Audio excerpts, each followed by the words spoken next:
Right now, I do want to continue our coverage as we take a live look over the White House in D.C. President Trump saying that Friday's talks between the U.S. and Iran in Oman were, quote, very good talks. While we know earlier in the day on Friday, each side met separately with Oman's foreign minister, later in the day they held direct talks. Those talks included U.S. Middle East envoy Steve Witkoff and Trump's son-in-law Jared Kushner. The president telling reporters aboard Air Force One that Iran wants to make a deal, especially considering the U.S. has an armada that will be near Iran's shores very soon.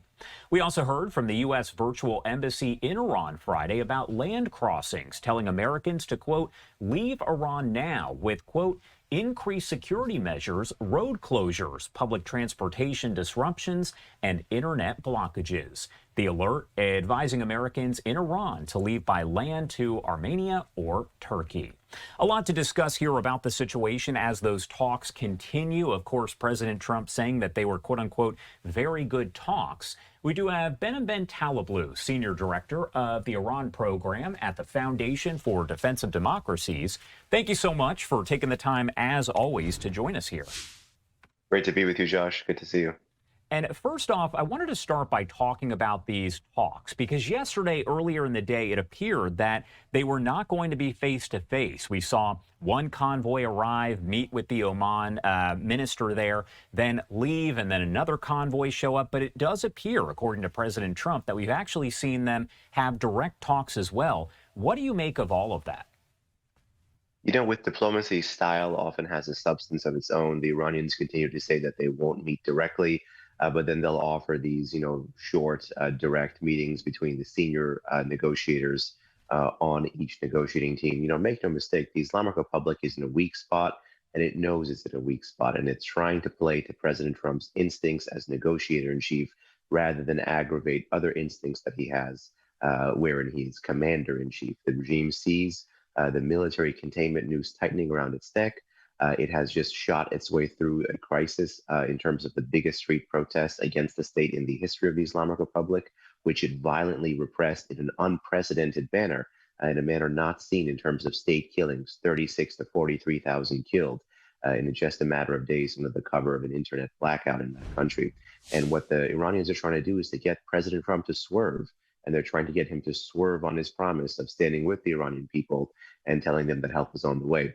And they think that nuclear negotiations, even after Operation Midnight Hammer, is the way that they can do it. I want to pop this up on your screen. I haven't had a chance to read it as it just came back down from Barak Ravid over at Axios, saying President Trump's envoys, Jared Kushner and Steve Witkoff, visited Saturday, so today, together with CENTCOM Commander Admiral Brad Cooper, the USS Abraham Lincoln, which is stationed in the Arabian Sea not far from Iran, per two sources with knowledge. The USS Lincoln and its strike group are expected to be the spearhead of any future U.S. strike on Iran, and the visit, a day after the talks with Iran, is a message to the Iranians that the U.S. has other options if negotiations fail. I know I asked you what you make of the situation yesterday, but what does this statement from Axios say to you overall? Is that any sort of change from what we've heard or what we've thought could happen? Honestly, I think it's more of the same. President Trump likes options, and he has all the cards here. His enhanced military posture in the region, brought to you by the carrier strike group, including the USS Abraham Lincoln aircraft carrier, does indeed give the president options. And you could see right after Oman what each side did. The Iranians went to Qatar right after. Iran's foreign ministry went to go meet with his Qatari counterparts, and the Americans pivoted to the military hardware that they have in the region. I think this is a wise move for the American negotiating team. Also wise to have it selectively come out or leak or reported like that, just so the Islamic Republic knows, even if the atmosphere was quote unquote productive for talks, that America does have other options, and it's not talking for the sake of talking here. We know there was a discussion about a change of venue, the format of the meeting that happened earlier in the week, and made it seem as though maybe this meeting wasn't even going to happen, because initially it was supposed to be in Istanbul there in Turkey. Then we know that Iran suggested that it's moved over to Oman, and we heard from U.S. officials, we're not going to accept that. But then they spoke to some of the Middle East different leaders there who pushed them to go through with it anyway. Can you explain for folks out there why they wanted this change in venue, and then also why they wanted a change in format? Well, there's two assumptions here. Assumption number one is that the change in venue was brought about by the Iranians totally and organically, meaning that the Iranians preferred to go through the Omanis, who they knew had productive relations with America and Iran at the same time and at this given moment, and perhaps didn't want the Turks to have a greater piece of the pie in terms of the Middle East geopolitics, particularly post Syria, as well as, of course, the potential challenges with Erdogan's Turkey politically here in Washington. The other option, the other assumption, I should say, is that Turkey, which helped with some of the midwifing, along with some of the non-GC states in the region that were interesting to note this time, like Egypt, like Pakistan to a lesser degree. Perhaps it was Turkey itself, which offered the idea of pivoting back to a familiar mediator, because Turkey may have sensed that the option of striking remained on the table, and perhaps that the talks would have failed, and Turkey may not have wanted to quote unquote own that diplomatic failure. But I got to say, everyone is dealing with assumptions right now, and those assumptions are moving quite fast, given the speed of things. Yeah, it's very true. It's a lot of assumptions because there's a lot of unknowns in this situation, and we continue to follow all the developments here as we're getting them. We also know that just a few days ago, we saw the situation kind of develop there where an Iranian drone was approaching the Lincoln. It was shot down. Do you think that played any sort of role in the talks themselves? I have to imagine that was discussed in some way. We don't know for sure, but probably played some kind of role.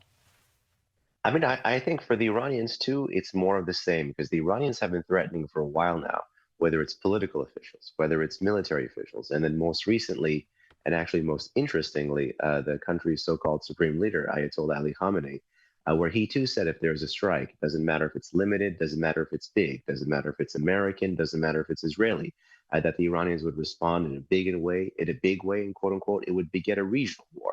So the Iranians are trying to make good on how even the slightest testing of resolve could beget a regional war. So after the deployment and the arrival of the Abraham Lincoln, the Iranians go back to tactics that we used to see from them in the Persian Gulf and Strait of Hormuz, which was the harassment, because of course there was the IRGC Navy tailing and harassing an American oil tanker hours before that drone buzzing.